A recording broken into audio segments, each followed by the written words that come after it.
શું તમારી જમીન તમારા પાક માટે સુરક્ષિત ઘર છે કે જેલ? જમીનનો રંગ નહીં પરંતુ જમીનનો સ્વભાવ નક્કી કરે છે તમારો નફો. પહેલું, પોચાપણું. જો જમીન પથ્થર જેવી કઠણ હશે તો મગફળી, બટેકા કે પછી ગાજર જેવા પાકો અંદર ફૂલી શકશે નહીં. તો છાણિયું ખાતર, જૈવિક ખાતર, ઓર્ગેનિક કાર્બન જેવા વસ્તુઓ નાખી અને તમારા જમીનને પોચું બનાવો, સ્પંજ જેવી.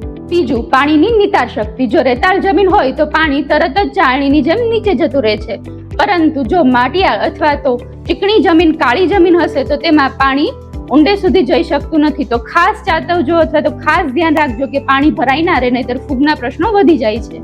ત્રીજું, હવાની અવરજવર. છોડના મૂળને પણ ઓક્સિજનની જરૂર પડતી હોય છે. હવે જો ખેતરમાં પાણી સતત ભરાયેલું રહે તો છોડના મૂળમાં કોહવારો જોવા મળે છે. ખાસ ધ્યાન રાખવું ખેતરમાં પાણી ના ભરાઈ રહે, જેથી પાક પીળો પણ ના પડે.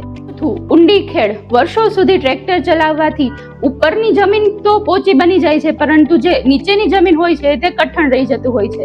તો આ પડને ઉનાળામાં સબસોઇલરની મદદથી જે નીચેનો ભાગ છે તેને પણ ખેડી લો, જેથી કપાસ જેવા પાકોના મૂળ ઊંડે સુધી ઉતરે. યાદ રાખો, રાસાયણિક ખાતર તમારા છોડને મોટો કરશે, પણ છાણિયું ખાતર અને લીલો પડવાશ તમારા જમીનનો સ્વભાવ સુધારશે. તો ખાસ ખેડૂત મિત્રો, મને કમેન્ટમાં જણાવજો કે તમારે કઈ પ્રકારની જમીન છે, અને વધુ માહિતી માટે આ ચેનલને ફોલો કરી લો.